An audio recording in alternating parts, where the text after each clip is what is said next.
বিসমিল্লাহির রহমানির রহিম। আমি মোহাম্মদ নুরুল ইসলাম, বাংলাদেশ মিডিয়া থেকে আপনাদের সাথে রয়েছি। এই মুহূর্তে আমরা অবস্থান করছি হাইওয়ে পুলিশ রিজিয়ন কার্যালয়ে। হাইওয়ে পুলিশ রিজিয়ন কার্যালয়ের সামনে রেখে সম্মাননা সভা চলছে। আমরা সবাই জানি যে আগামী 7ই জুন ঈদুল আজহা উদযাপিত হতে যাচ্ছে।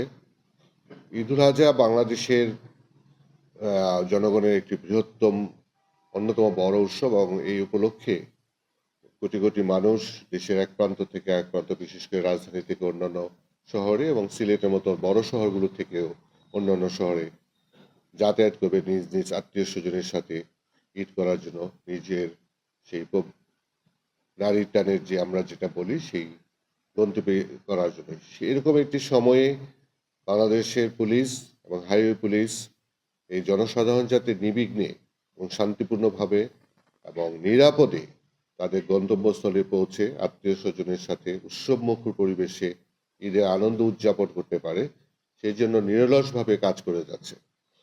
তারই অংশ হিসেবে আজকে আমরা সিলেট রেঞ্জে বা সিলেট বিভাগের কর্তব্যরত পুলিশের বিভিন্ন পর্যায়ের সদস্যদের সাথে, একেবারে মাঠ পর্যায়ের সদস্যদের সাথে কিভাবে এই অঞ্চলে সেই সিলেটের গেটওয়ে আশুগঞ্জ থেকে এবং তাওয়াবিল পর্যন্ত আমাদের সুনামগঞ্জ পর্যন্ত সর্বত্র মানুষ কীভাবে নিরাপদভাবে, সুষ্ঠুভাবে, নির্বিঘ্নে, যানজটমুক্ত পরিবেশে বিভিন্ন স্থানে যাতায়াত করতে পারে তার নিশ্চিত করার জন্য আমরা হাইওয়ে পুলিশের পাশাপাশি জেলা পুলিশকেও আমরা এর সাথে সম্পৃক্ত করে গত ঈদ উল ফিতরের সময় যেভাবে নিরাপদ পরিবেশ তৈরি করতে সক্ষম হয়েছি তারই অংশ হিসেবে আজকে আমরা ইতিমধ্যে আলোচনা করেছি। আমার সকল অফিসার ইনচার্জগণ অত্যন্ত সুন্দরভাবে কিভাবে জেলা পুলিশের সাথে সংশ্লিষ্ট হাইওয়ে পুলিশের সমন্বয়ের মাধ্যমে তারা এই নিরাপদ পরিবেশ তৈরি করেছেন এবং ক্ষুণ্ণ রাখছেন এবং আগামী দিনগুলোতেও জনসাধারণ কীভাবে স্বস্তিদায়কভাবে ঈদ যাত্রা উপহার দিবে তার সেই সম্মুখ স্ট্র্যাটেজিক বা কৌশলগত পরিকল্পনার বিষয়ে আমরা আলোচনা করেছি এবং এই আলোচনার মাধ্যমে হাইওয়ে পুলিশ এবং জেলা পুলিশ, থানা পুলিশের সমন্বয়ে সর্বত্র আন্তরিক একটা হৃদ্যতাপূর্ণ পরিবেশ লক্ষ্য করা গিয়েছে এবং আমি দৃঢ়ভাবে বিশ্বাস করি আমাদের সকল সদস্যদের, পুলিশ সর্বত্রই পুলিশ, হাইওয়ে পুলিশ, জেলা পুলিশ, মেট্রোপলিটন পুলিশ, আমরা সকলে মিলে এই আগামী ঈদে দেশবাসীকে একটি নিরাপদ ও স্বস্তিদায়ক ঈদ যাত্রা উপহার দিতে সক্ষম হব।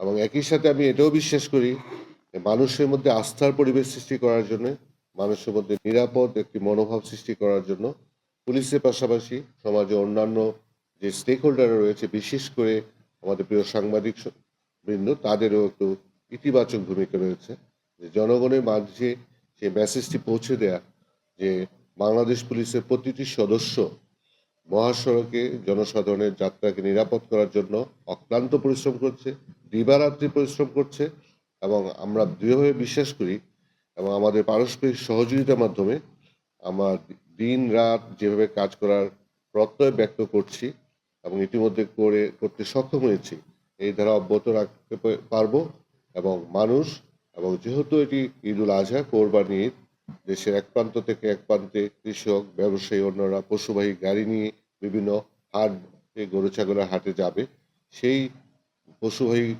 যানগুলো যাতে নিরাপদে তাদের ইচ্ছা মতো বিভিন্ন হাট বাজারে যেয়ে তাদের এই গবাদ পশু বিক্রি সম্পন্ন করে আবার নিরাপদে বাড়ি ফিরতে পারে, সেই ব্যাপারেও আমরা লক্ষ্য রাখছি এবং আমরা আশা করি এবং সুন্দর একটি নিরাপদ পরিবেশ থাকবে।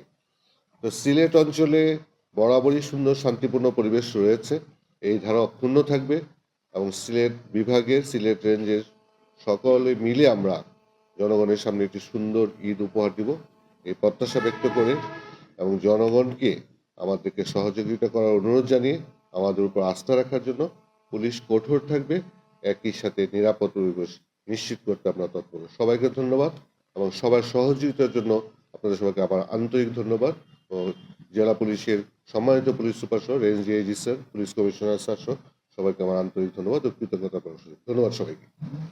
নিয়ে একটি পারস্পরিক সমঝোতার ভিত্তিতে কিভাবে এই ঘরমুখ মানুষ এবং পশুবাহী গাড়ি এগুলোকে আমরা নিরাপদ করতে পারি, আমাদের মহাসড়ককে নিরাপদ করতে পারি, সেই বিস্তারিত আলোচনা হয়েছে। আমার নতুন কিছু বলার নেই, আমরা যে যেগুলো এসছে সেগুলো সমন্বয় করবো, এটি হলো কাজ। বাকি স্যারের বক্তব্য শুনবো। আমি শুধু বলবো যে এই ঢাকা সিলেট হাইওয়ের একটা গ্রুপ আছে, আপনারা সবাই জানেন, WhatsApp group N2 Dhaka Sylhet highway. এটাতে আমরা আছি, আপনারা হয়তো আছেন, যারা ফিল্ডে নতুন ওই যে পেট্রোল যুক্ত হবে তাদেরকে এর সাথে যুক্ত করে দিবে, তাহলে ওই যে পুলিশ হেডকোয়ার্টার যে মনিটরিংটা করে তারা আমাদের দেখে এই হাইওয়েতে আমাদের কতগুলো পেট্রোল চলমান আছে। আর আশা করছি যে দিনগুলো আছে মাত্র 10-12 দিন, আমরা বিশ্বাস করি যে পূর্বের ঈদে যেমন হয়েছে এই ঈদেও আমরা একটি সমঝোতার ভিত্তিতে এবং কুইক রেসপন্স, অর্থাৎ আপনি আমি সবাই মিলে যখন কুইক রেসপন্স করবো, আমার বিশ্বাস আমরা এই মহাসড়ককে নির্বিঘ্ন করতে পারবো। এতক্ষণ বাংলাদেশ মিডিয়ার সাথে থাকার জন্য আপনাদেরকে ধন্যবাদ জানাচ্ছি। দৈনিক বাংলাদেশ মিডিয়া, সত্যের সন্ধানে সারাক্ষণ।